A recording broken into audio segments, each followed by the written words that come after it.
Bonsoir, bonsoir de partout où vous nous suivez. Soyez le bienvenu dans votre nouveau numéro du magazine Deadline. Nous étions heureux de vous savoir nombreux, vous nous avez suivis lorsque nous avons reçu pour vous Maître Moubiaï. Avec Maître Moubiaï, nous avons passé en revue la question de l'état d'urgence. Maître Moubiaï nous a partagé sa vision et j'ai beaucoup aimé parce que vous avez appelé, vous avez participé à notre programme. Merci très chers téléspectateurs. Ce soir, c'est un nouveau numéro où nous recevons pour vous Jean-Enoch Kabalo, secrétaire général adjoint à l'ANADEC. Il est le chargé de questions politiques. Avec lui, nous allons passer en revue l'actualité politique de la République démocratique du Congo. Jean-Enoch, nous vous saluons. Merci beaucoup. Jean-Enoch, vous êtes le secrétaire général adjoint à l'ANADEC. Comment va l'ANADEC? L'ANADEC, mon parti, alliance de nationalistes pour la démocratie et l'émergence du Congo, se porte très bien. Comme vous savez que tous les états-majors de partis politiques suivent le mot d'ordre du moment, c'est-à-dire mise, je vais dire ici, en quarantaine ou en éveil de leurs activités politiques. Donc, mais sinon, nous travaillons de fin fond parce que la crise actuelle nous concerne en tant que parti politique. Nous avons toujours notre lecture de choses sur ce qui est en train de se passer dans le monde et particulièrement dans notre pays, la République démocratique du Congo. Donc c'est pour vous dire que mon parti, l'ANADEC, se porte très bien. Nous travaillons par télé, vidéo, téléconférence. Par moment, il y a des emails ou des correspondances qu'on échange. Donc nous évaluons de plus près la situation de notre pays. Je suis de l'Afrique. Jean-Enoch, la pluie s'est abattue vers le sud Kivu. Le lit du lac Tanganyika et celui de la rivière Mlongwe ont débordé. Donc, une grande partie de Sud Kivu ont sombré dans la détresse, surtout Uvira. Un mot par rapport à nos compatriotes de ce coin de la RDC. Déjà, nous sommes affligés avec le Covid-19, la pandémie du coronavirus, et s'ajoute encore des catastrophes naturelles. Un mot? Merci beaucoup. Je joins ma voix ce soir à nos compatriotes qui m'ont précédé, je vais dire, par rapport à l'événement malheureux qui atteint nos compatriotes d'Uvira. Je suis nationaliste, je fais partie de la famille des nationalistes. Nous sommes touchés au niveau de mon parti et à mon niveau moi-même, je suis très touché. Je présente mes condoléances les plus attristées aux familles endeuillées, mais aussi en tant que politique, par le truchement du gouvernement de la République, je hausse le ton et je demande à ce que le gouvernement s'y attelle le plus vite possible afin de donner des réponses palliatives au problème qui a surgi il y a quelques jours ou quelques heures sur cette partie du territoire national. Donc voilà, je compatis sincèrement avec cette population endeuillée, meurtrie, qui a connu des dégâts énormes et des pertes en vie humaine incalculables.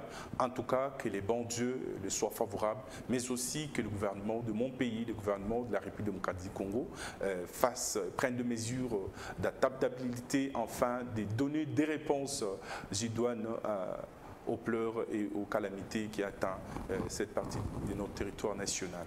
Mais Jean-Enoch, que cette situation est devenue récurrente. Il y a eu ceux qui étaient sinistrés avec la pluie à Kinshasa, il y a eu des naufragés dans les lacs, il y a eu maintenant ce que nous avons à Uvira. Est-ce que l'État ne doit pas s'impliquer? Par exemple, nous qui sommes un pays où il y a saison sèche, saison de pluie, des pluies abondantes en Afrique centrale, est-ce que l'État ne devrait pas s'impliquer dans la mise en œuvre des infrastructures pour lutter contre ces intempéries, catastrophes naturelles, débordements du lit du lac, ainsi de suite? Est-ce qu'on ne peut pas être prévoyant? Exactement. Gouverner, se prévoir, quand on dirige, on doit prendre toutes les mesures qui s'imposent afin de prévenir des éventuelles catastrophes. Mais comme vous le savez, ce sont des catastrophes naturelles, incalculables, qu'on ne sait pas vraiment maîtriser. Si vous observez bien sur la carte de la République démocratique du Congo, cette partie de la République est habitée ou occupée par des riverains, des gens qui occupent le bord du lac Tanganyika. Donc voilà, c'est leur milieu de vue, leur milieu de subsistance. Difficile de les déplacer, difficile de les éloigner parce qu'ils sont là depuis de temps anciens. Mais en tant que gouvernement responsable, nous demandons aux autorités sur place d'éveiller à ce que de tels événements ne reviennent pas, du moins pour, n'est-ce pas, le prévenir afin qu'on ne connaisse pas de deuil ou de mort d'hommes parmi nos populations. Mais je dois aussi rappeler rapidement que la semaine passée, on a connu un cas semblable dans le Grand Katanga, à Poitou exactement, où il y a eu le débordement des inondations d'eau. Mais je demande aussi au gouvernement central par le trichement du ministère des Affaires sociales et Affaires humanitaires, je vais dire ici, des s'y atteler. Je pense que la solution ou la solution palliative serait d'agir en amont. Donc, d'étudier déjà avec la météo, d'étudier déjà avec le changement climatique, voir des voies et moyens pour, n'est-ce pas, répondre efficacement ou soit prévenir au minimum, au maximum ces genres de catastrophes dans notre pays. Donc, je pense que nous avons un gouvernement qui est attentif aux cris de notre peuple. Je pense que le gouvernement va s'y atteler avec des réponses un peu plus musclées que tout le jour. Distanciation sociale, pandémie Covid-19 oblige, mais ça sera encore compliqué. Quand les gens sont sinistrés, on doit les reloger, il faut les nourrir. Comment s'y prendre? Comment s'y prendre? Parce que je pense là aussi, il y a les sympathisants de l'ANADEC. Hein?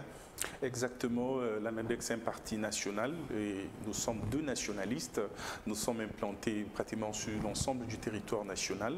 Comment s'y prendre? C'est comme j'étais en train de dire. D'abord, il faut parfois passer même par la sensibilisation. La mobilisation, sensibiliser les populations riveraines, les populations qui habitent dans ces coins fragiles, notamment ceux qui habitent au bord du lac Tanganyika.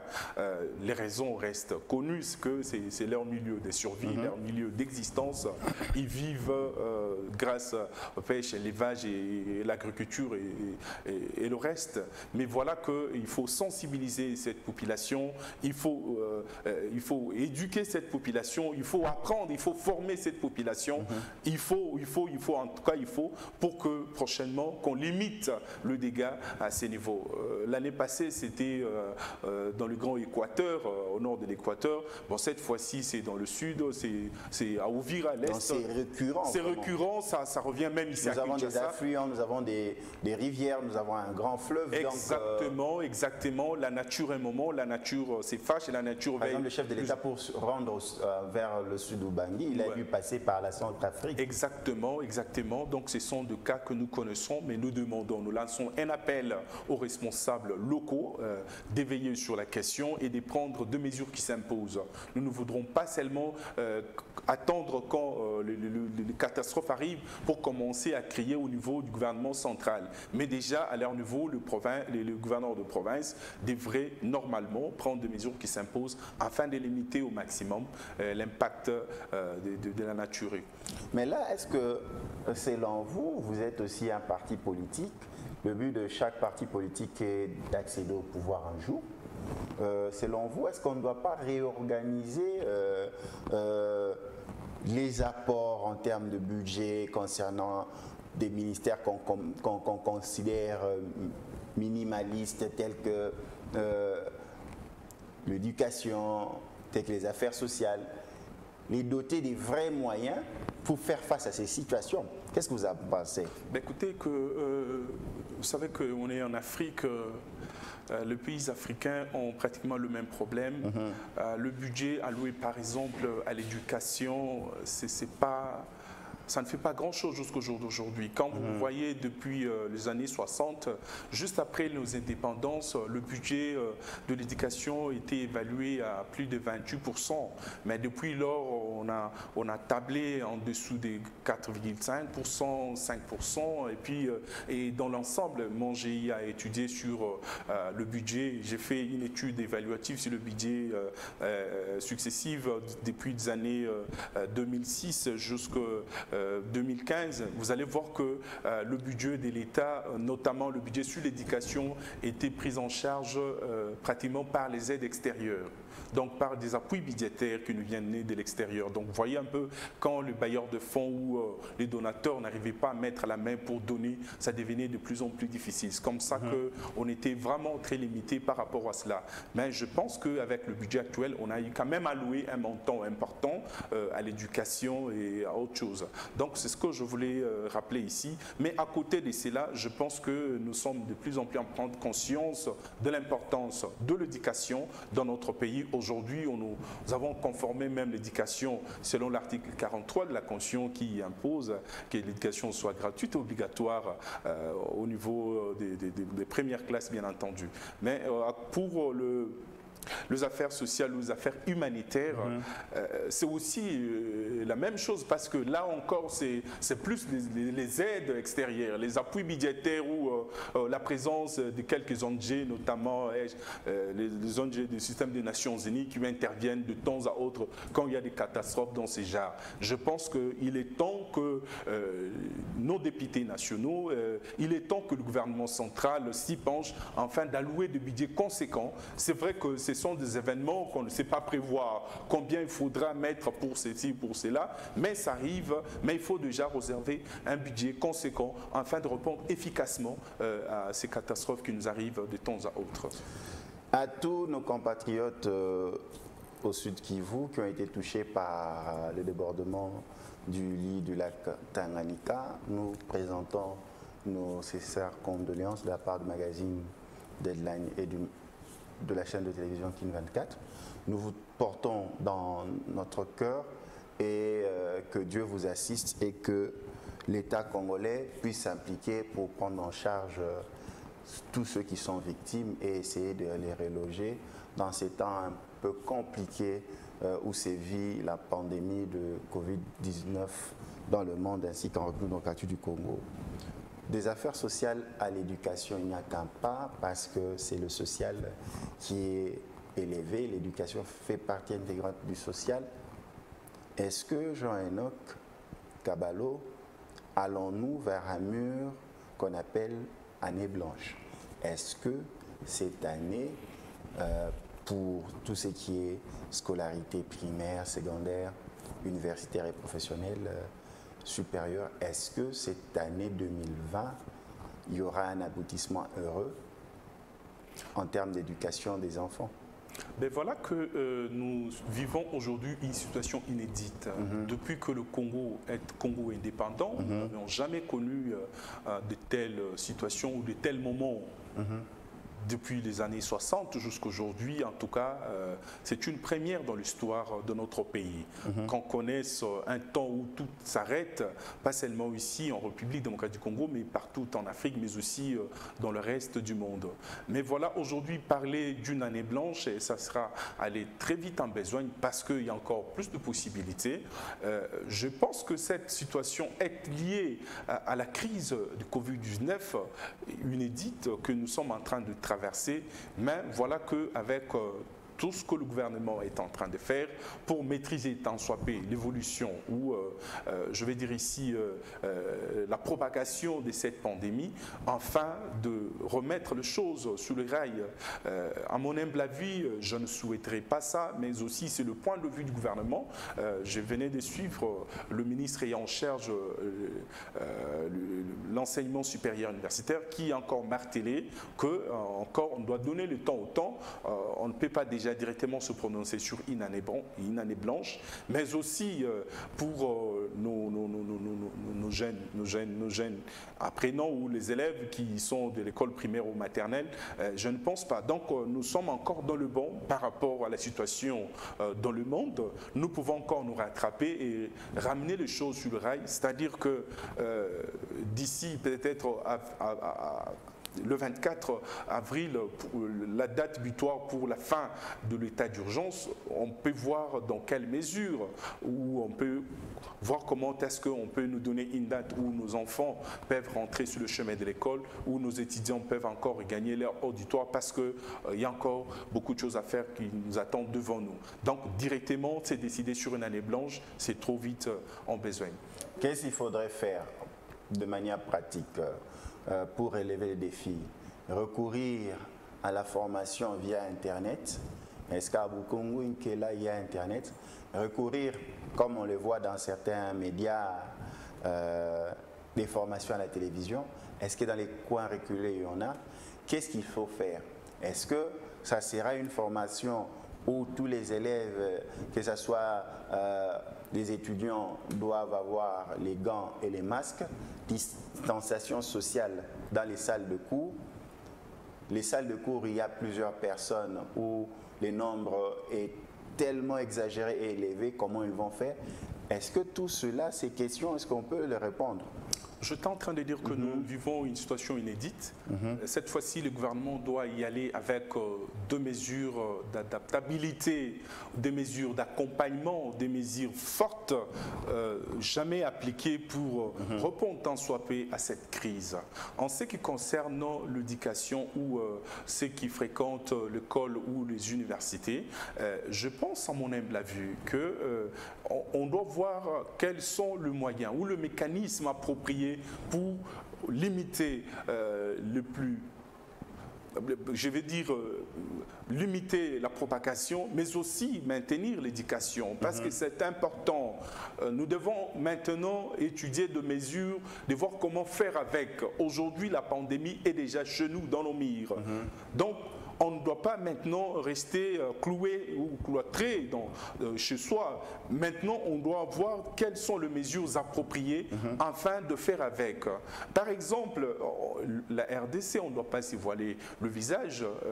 Aujourd'hui, le ministère de l'Éducation est en train de vouloir apporter les enseignements au travers le média. C'est qui reste encore, c'est une bonne chose, mais qui reste encore insuffisant parce que ça ne couvre pas l'ensemble du territoire national et tous les enfants n'ont pas le moyen d'apprendre au travers le média. Mais aujourd'hui, nous sommes aussi boutés à une question d'infrastructure technologique qui nous fait défaut. On n'a pas l'Internet, la télévision émet à des distances presque limitées.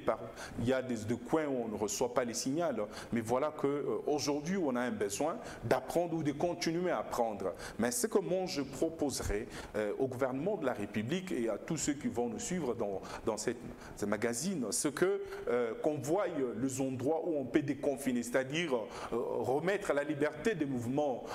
Par exemple, dans des provinces où jusqu'au jour d'aujourd'hui, on ne signale aucun cas, on peut voir comment est-ce que remettre les élèves sur le voie de l'école ou les universitaires, leur emmener dans leur auditoire pour qu'ils apprennent.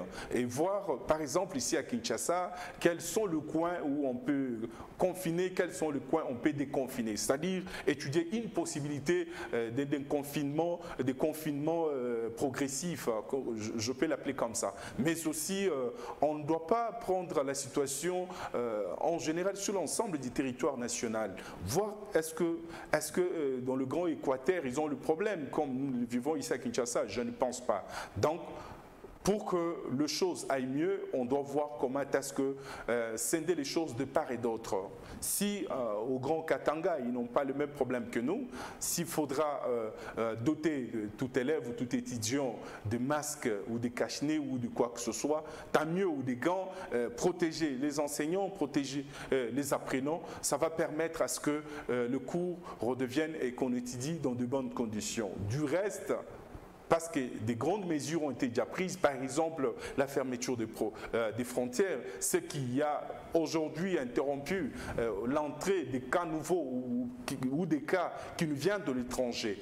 Mais parce que encore les frontières même nationales ont été fermées, ça permet aussi qu'on n'ait pas des cas dans d'autres provinces qui ne sont pas atteints jusqu'au jour d'aujourd'hui. Voilà ce que je peux demander au gouvernement de la République, de voir comment est-ce que lever cette mesure dans des provinces non touchées jusqu'à ces jours et veiller au strict respect des distanciations, de mesures de prévention afin de permettre que la vie redevienne normale. Très chers téléspectateurs, vous êtes dans votre programme Deadline, diffusé sur Kin 24 Télévision. Nous recevons pour vous Jean-Enoch Kabalo, secrétaire général adjoint de l'ANADEC, chargé des questions politiques. Avec lui, nous sommes en train d'échanger sur l'actualité politique en République démocratique du Congo. Jean-Enoch, nous passons à la situation de l'heure qui est la pandémie de coronavirus, Covid-19. La ville de Kinshasa a connu un confinement partiel, par exemple avec la commune de la Gombe. Ce soir, dimanche, en principe, le lundi, la vie devait reprendre la normale, mais le comité de riposte et l'équipe de riposte parlent d'un déconfinement progressif. De vous à moi, en tant que membre de la société congolaise et membre de la ville de Kinshasa, habitant de la ville de Kinshasa, quelle lecture faites-vous du confinement de la commune de la Gombe? Nous savons que vous n'êtes ni médecin, ni virologue, mais votre appréciation. Mais voilà que je dois rappeler à mon nombreux téléspectateurs que la situation du Covid-19 n'a pas commencé en Kinshasa, moins encore en Afrique. Cette situation nous vient de la Chine. C'est à la fin du mois de décembre de l'année passée que nous avions entendu de murmures jusqu'au mois de janvier. Ça a pris de l'ampleur en Chine et puis ça a traversé l'Europe et puis l'Afrique, mais aujourd'hui l'Amérique. Mais voilà que parmi les méthodes évoluent jusqu'à efficace, il y a eu la méthode de confinement. Le confinement, pourquoi? C'est pour limiter aux besoins, les contacts ou le rapprochement ou la propagation de cette pandémie. Jusqu'au jour d'aujourd'hui, cette méthode s'est démontrée un peu efficace par rapport parce que jusqu'au jour d'aujourd'hui, il n'y a pas ni de vaccin ni un traitement approprié. Les gens tâtonnent ça et là par rapport à cette pandémie ou au traitement de cette pandémie. Donc voilà qu'aujourd'hui, début du mois de mars, on a eu à détecter qu'il y a eu aussi des cas positifs chez nous, notamment en Kinshasa. Mais voilà que pour des raisons sanitaires, pour des raisons de préserver les vies de nos compatriotes, les dirigeants, les autorités nationales, mais aussi provinciales, ont jugé bon de confiner, si vous voulez bien, la vie de Kinshasa, mais aussi de confiner partiellement ou totalement la commune de la Gombe. Ma lecture est toute simple, c'est que le travail s'est fait parce que c'est ce qu'il fallait faire. Nous avons vu l'exemple, par exemple, en Corée du Sud, où le confinement a produit le résultat. Nous avons vu au Japon, où le confinement a produit le résultat. Nous avons vu aussi dans d'autres villes, grandes villes du monde, où le confinement était le seul moyen de prévention efficace jusqu'au jour d'aujourd'hui, qui s'est révélé efficace jusqu'au jour d'aujourd'hui, je vais dire. Donc, aujourd'hui, après 2 semaines pratiquement de confinement total de la commune de la Gombe, les résultats sont escomptés du fait qu'on a limité au moins le cas de propagation en désordre, mais aussi on a procédé à un dépistage qui a pu démontrer l'ampleur de cette pandémie au niveau de la ville de Kinshasa, notamment dans la commune de la Gombe. Ça a permis au moins à l'équipe de riposte de faire son travail sans beaucoup de problèmes. Je dois rappeler ici que la commune de la Gombe, c'est le centre d'affaires de la République démocratique du Congo, de Kinshasa notamment aussi, et où chaque matin affluent des millions de personnes qui viennent partout ailleurs pour venir faire leurs transactions, travailler ou marchander dans la commune de la Gombe. Donc, limiter limiter ces mouvements de masse, ça a permis au moins de contrôler l'avancement de l'épidémie, ça a contrôlé, de limiter au maximum la propagation, ça a montré, donc en fait ça nous a aidé de doser ou de maîtriser l'évolution rapide de la contamination sur l'ensemble de la ville de Kinshasa. Parce que les gens qui se mettent à Gombe le matin, ils rentrent dans leurs communes respectives d'habitation, voilà, qu'ils transmettaient ou ils transportaient avec eux cette virus. Le fait de limiter ces mouvements de masse a aujourd'hui démontré son efficacité en limitant, n'est-ce pas, la propagation rapide ou la maîtrise de la contamination du Covid-19. Jean-Enoch, l'équipe de riposte contre le Covid-19 propose de confiner Kintambo ainsi que Limete, les deux communes, et ils vont encore plus loin, établir sur la ville de Kinshasa un couvre-feu qui ira de 20h à 5h du matin. Quelle lecture faites-vous de cela? Est-ce que ce n'est pas être trop radical? Bon, je pense que nous sommes dans un état d'urgence, un état d'urgence sanitaire. J'en appelle encore une fois de plus à nos compatriotes qu'il est question de vie ou de mort. Il est question de vie de nos compatriotes.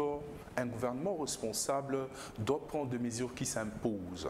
Donc voilà, pour cela, il faut souffrir un peu, qu'on viole un peu nos libertés fondamentales ou les droits fondamentaux qui nous dirigent. Nous sommes dans un état de droit. Si le gouvernement, après études minutieuses, si l'équipe de riposte, après études minutieuses, trouve important pour sauver plus de vies, pour prévenir, pour garder, pour sécuriser, pour maîtriser le Covid-19, pour garder le peuple congolais en bonne santé, notamment les habitants de la capitale Kinshasa, il faudra aller progressivement, ça serait une bonne chose. Nous avons vu des villes, par exemple Johannesburg, qui habitent beaucoup de gens, mais qui a été confinée pendant autant de jours. Nous avons vu la ville comme Lagos, qui a été confinée pendant autant de jours. Mais voilà qu'aujourd'hui, nos autorités ont choisi une méthodologie d'aller étape après étape. Mais sinon, jusqu'au jour d'aujourd'hui, c'est encore sur la table. On est encore en train d'étudier, d'évaluer l'impact que cela peut produire sur la vie sociale de nos compatriotes. On ne fait pas cela pour coincer les gens ou les maltraiter ou les faire souffrir, mais on le fait pour leur bien. Donc nos compatriotes devraient souffrir une fois de plus, comprendre. Mais jusqu'au jour d'aujourd'hui, rien n'est rassuré. C'est encore en étude. Nous sommes en train de réfléchir aussi là-dessus, ensemble, pour donner des solutions qu'il faut à notre peuple. Donc voilà ce que je peux répondre à cette question. Déjà, le ravitaillement de la ville de Kinshasa a commencé en denrées alimentaires. D'ailleurs, les forces armées congolaise de la République démocratique du Congo a été mise à contribution par rapport à la logistique. Les marchés seront livrés et inondés en denrées alimentaires. Qu'est-ce que ça vous fait, l'implication de l'État et même faire participer nos forces armées à pouvoir aider à la logistique pour raviter la ville-province de Kinshasa? Mais voilà que nous sommes en guerre. Nous sommes en guerre contre un ennemi invisible qui s'appelle Covid-19. Et pour cela, nous avions besoin de l'apport de tous. L'apport de tous, c'est-à-dire que parce que nous sommes en guerre et la population est en guerre et nos forces armées sont en guerre et tout le monde est en guerre. D'abord, je tiens ici à féliciter les efforts louables qu'apporte le gouvernement congolais avec ce maigre moyen, mais il fait autant pour venir en aide à nos populations. Nous devons applaudir et soutenir le gouvernement de la République qui ne dort pas, ils réfléchissent afin de donner des solutions par des voies et des moyens inédites qui n'ont jamais existé. Je dois rappeler ici que beaucoup de choses devraient être bousculées, sinon refondées pour répondre à l'urgence qui s'impose devant nous. Aujourd'hui, on ne peut pas suivre la logique normale de choses comme on le fait tout le jour. C'est comme ça que vous pouvez voir que l'armée s'y implique parce que nous sommes dans un moment fatidique, un moment jamais vécu, un moment où nous avons besoin de l'effort de tous. Donc, nous avons besoin des actions coordonnées, des actions d'organisation, de cohérence, afin de répondre efficacement aux problèmes qui s'imposent devant nous. Donc, il n'est pas question ici de voir X, Y, c'est question de voir l'implication de tous. Nous encourageons l'armée dans ce qu'il est en train de faire parce que notre population attend cela de pied ferme et notre population a besoin de cela. Donc, je félicite le gouvernement de la République pour les efforts combien louables qu'il cesse de mener en termes d'action sur terrain au jour d'aujourd'hui. Mais il y a un petit couac qui vient de se passer. Les frontières sont fermées de la RDC. Kinshasa est coupé d'autres frontières des provinces, mais malheureusement, il y a eu une embarcation qui a quitté Kinshasa dans l'un des ports de Kinshasa avec 300 personnes pour arriver dans la province de l'Équateur. Et là, qu'est-ce que l'on constate? Pas d'équipement pour pouvoir faire le checking de la température, ainsi de suite. Et comment expliquer cela? Ben voilà qu'aujourd'hui, le Covid-19 a dû mettre à nu la faiblesse de beaucoup d'États dans le monde. Même les États puissants qu'on a toujours cités, ou les États-Unis, ou la France, l'Allemagne, le Royaume-Uni, aujourd'hui, ces États sont mis à genoux par le Covid-19. Alors, si aujourd'hui, dans notre pays, on peut parler de couac, je ne pense pas que ça doit faire objet d'amalgame ou de polémique. Ça arrive. C'est un moment qu'on n'a pas préparé. Sont fermés. Mais s'il vous plaît, c'était des mesures appropriées parce qu'on devait limiter au maximum le transport ou la contamination à l'échelle un peu incalculable par rapport à cette pandémie de Covid-19. Donc voilà qu'aujourd'hui, ça fait depuis l'annonce par le chef de l'État de la fermeture de nos frontières, il y a eu de nos compatriotes qui devaient regagner leur province d'origine ou des provinces d'habitation parce qu'ils étaient à Kinshasa pour un besoin ou un autre. Ils étaient bloqués ici sans moyen de subsistance. Le gouvernement a dit juger de les ramener ou les faciliter le retour. C'est là parce qu'il n'y a pas eu quelque part de mesures appropriées pour le retour. Voilà ce que ça fait. Ils ont rentré comme d'habitude, comme ils rentrent souvent. Aujourd'hui, ça donne ce que ça a donné. Mais je pense que dans les heures qui suivent, j'ai suivi de près déjà au niveau de la grande province de l'Équateur, notamment en Bandaka où le gouverneur est au four au moulin. Il est là lui-même en plein de sensibiliser, de prélever même parfois de la température, enseigner les gens comment se laver les mains. Donc je pense que la situation sera revue un peu. On va régler cela le plus vite possible. Urgence, état d'urgence sanitaire s'imposait. Le président de la République a décrété l'état d'urgence conformément à l'article 85.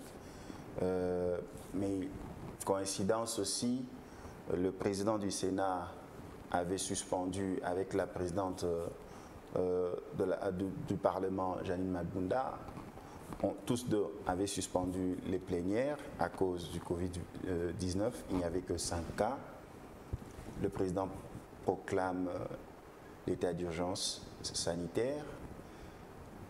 30 jours, état exceptionnel.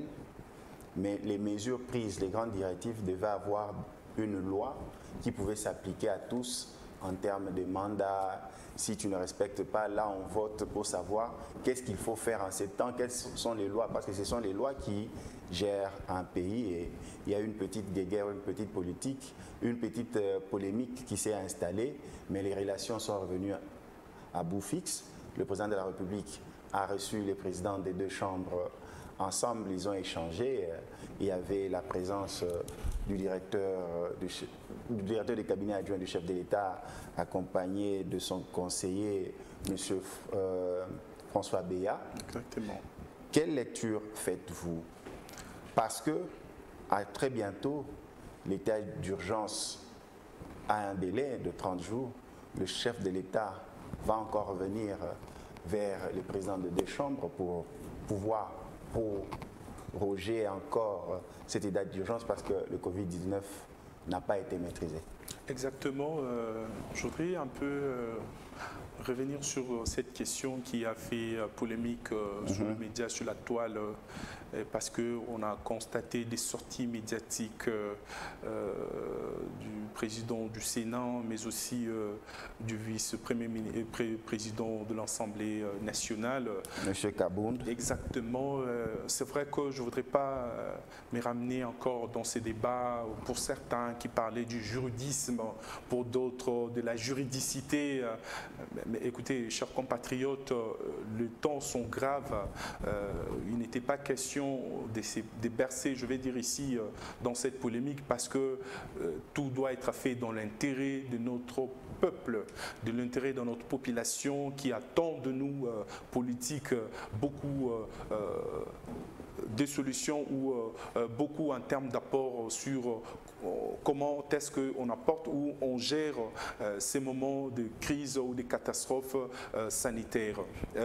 Mais aussi à côté de cela, quelques jours plus tard, l'autorité compétente, je vais dire ici la Cour constitutionnelle, a tranché pour vraiment remettre tout le monde arbitré, parce que c'est lui l'autorité compétente à la matière en termes d'interprétation de loi constitutionnelle.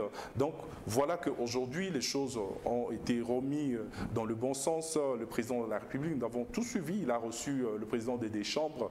Mais voilà qu'aujourd'hui une question se pose. Au terme de l'article 144, il est prévu une prorogation de l'état d'urgence, cette fois-ci de 15 jours, mais à condition que le président de la République rentre encore auprès d'autres institutions sœurs, je vais dire ici les deux chambres du Parlement, mais aussi le gouvernement, pour, n'est-ce pas, et voir comment est-ce qu'on peut accorder une fois de plus la prorogation de l'état d'urgence. Je pense que, parce que aujourd'hui que l'état sanitaire ou la crise l'a suffisamment démontré, je pense à mon humble avis qu'il serait important qu'on prolonge de 15 jours comme la loi l'exige, afin de permettre que le travail de riposte se fasse encore avec beaucoup d'efficacité. Mais aussi à côté de cela, aujourd'hui, c'est vrai que nous sommes en République démocratique du Congo, mais le problème est sur le plan continental, mais aussi sur le plan mondial.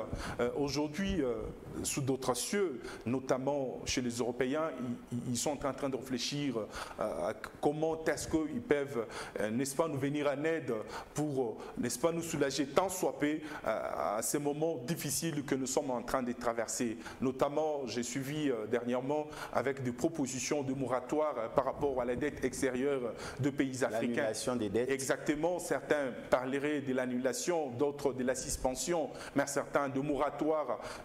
Tous ils sont en train de voir comment est-ce que nous soulager tant soit peu afin de répondre à nos problèmes. Mais à côté de cela, sur le plan interne, nous-mêmes aussi, nous devons réfléchir comment est-ce que nous pouvons donner des solutions idoines à nos problèmes qui nous concernent. Je ne pense pas qu'il est question ici de voir qui a dit quoi, mais nous voulons tous ensemble faire des actions coordonnées afin de répondre tant soit peu aux problèmes de notre population. Mais je dois aussi le rappeler ici qu'il est temps, même dans notre système juridique, de revoir beaucoup de choses, de refondre. Je pense, à mon humble avis, qu'avant coronavirus ne sera pas après coronavirus. Beaucoup de choses devront être bougées, bousculées dans leur sens. Même notre système juridique devait être revu de fond en comble afin d'adapter certaines mesures par rapport à éventuelles catastrophes ou crises qui peuvent advenir dans le prochain jour. Jean-Enoch, nous étions, parce que la Constitution qui donne les prérogatives au chef de l'État de pouvoir décréter l'état d'urgence en conformité avec l'article 85 de la loi qui est la loi mère, la Constitution. Nous quittons cette loi mère pour aller sur les questions des interpellations.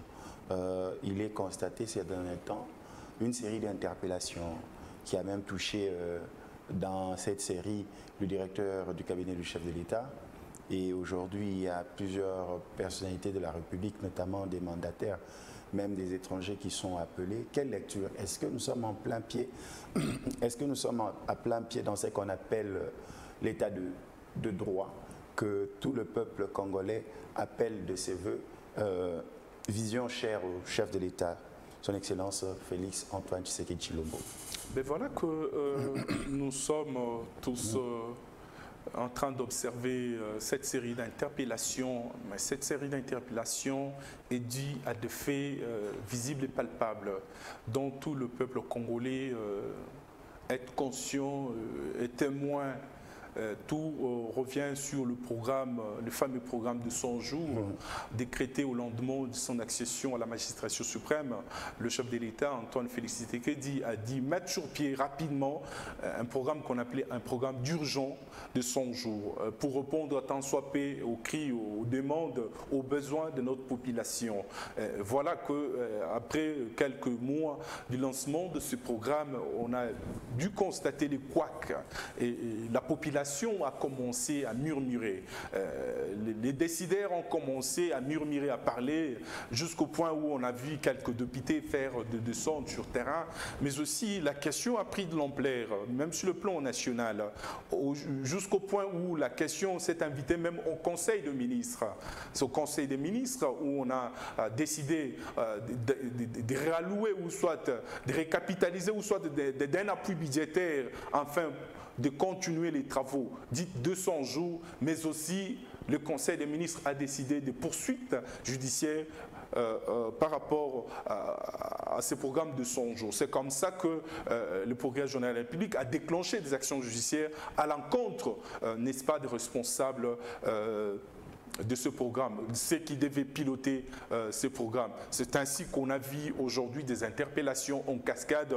L'ANER était impliqué, les services de sécurité étaient impliqués, les services judiciaires nommément étaient impliqués. Donc voilà, aujourd'hui nous constatons cela. Je pense à mon humble avis que aujourd'hui on peut dire que l'état des droits, son volet juridique est en train de se mettre sur pied. Du fait, l'état des droits aussi, c'est l'application, le strict respect des lois que nous avons nous-mêmes votées et dictées. Donc, nul n'est au-dessus de la loi. Quand on a accepté l'état de droit, nous devons tous nous soumettre aux lois de la République.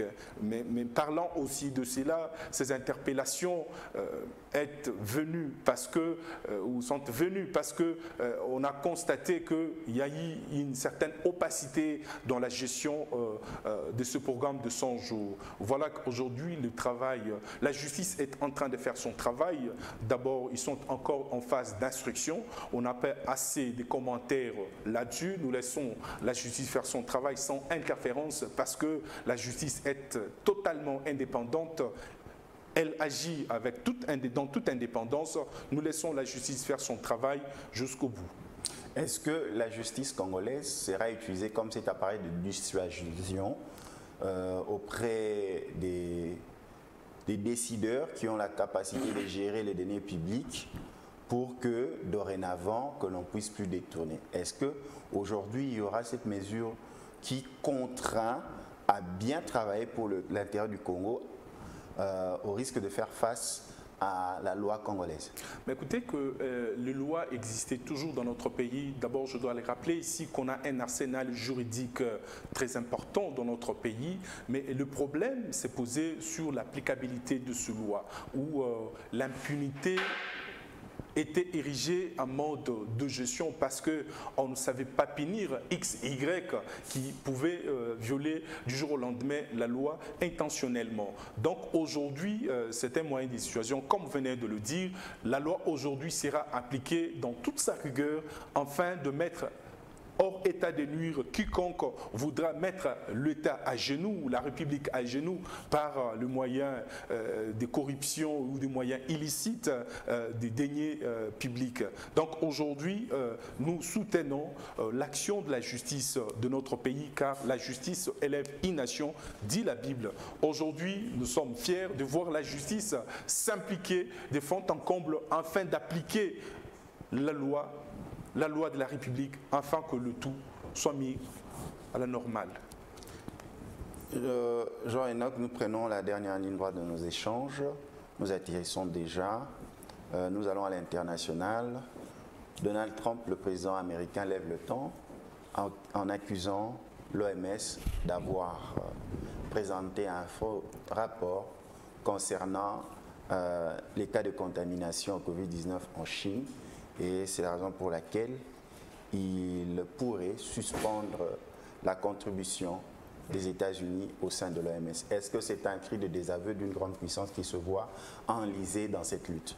Ben exactement, parce que vous savez, quand cette crise a commencé en Chine, on ne nous a pas présenté les choses clairement. Les choses ne nous ont pas été présentées clairement. La Chine n'a pas montré suffisamment la force ou la capacité des nuisances de ces virus dans le monde. On a dit maquiller les choses. À l'époque, c'était 3000 cas lorsqu'ils ont donné leur rapport. Exactement, ils ont dissimulé. Donc voilà tout ça, cette opacité dans la gestion de cette crise sanitaire, voilà aujourd'hui là où ça nous a amené. Aujourd'hui, on compte près de 35 000 morts aux États-Unis, à peine il y a 3 semaines. Donc voilà un peu tout ça. Et l'OMS, qui est l'organisation mère dans la gestion, je vais dire, des crises sanitaires dans le monde, il n'a pas aussi donné ni communiqué les données suffisantes ou les données totales sur la gestion de cette crise. Mais voilà aussi qu'au début, Donald Trump lui-même n'a pas pris l'ampleur au sérieux, l'ampleur de Comme la France aussi. Exactement, beaucoup de pays ont dû négliger. C'est vrai qu'aussi, l'OMS elle-même n'a pas si martelé, parce que l'OMS donnait des prédilections sur l'Afrique. L'OMS voyait qu'il y aura plus de catastrophes au niveau de l'Afrique que sur le reste de la planète. Mais voilà aujourd'hui que c'est le contraire. Voilà, avec cet aspect des choses, cette façon de présenter le virus ou la capacité de nuisance de Covid-19, ça a énervé Donald Trump, qui au finish a décidé même de ne pas donner des subventions ou de donner le don ou le moyen, près d'un demi-milliard de dollars en termes de contribution des États-Unis à l'OMS. Aujourd'hui, on ne peut pas soutenir directement cette prise de position des États-Unis. C'est vrai.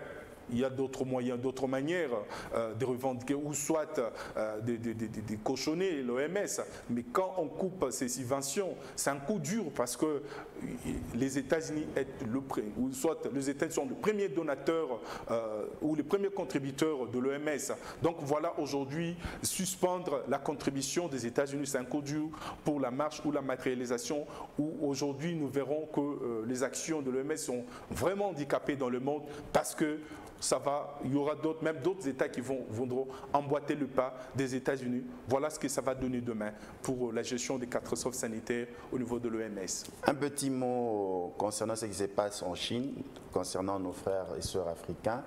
Les États africains et les leaders africains montent le temps pour dire ce n'est pas normal ce qui se passe, des cas de xénophobie contre les Africains résidant en Chine. Soi-disant, ils sont en train de propager le Covid-19 en Chine. Il y a même nos autorités qui ont aussi haussé le temps. Votre lecture, Jean-Enoch? Mais voilà que cette question revient sur, je vais dire ici, les effets collatéraux de la crise sanitaire du Covid-19. Parmi les effets collatéraux, je vais citer ici le taux de criminalité élevé aujourd'hui dans le monde, la violence conjugale. Aujourd'hui, nous voyons aussi une montée de xénophobie au niveau de la Chine par rapport à nos frères africains.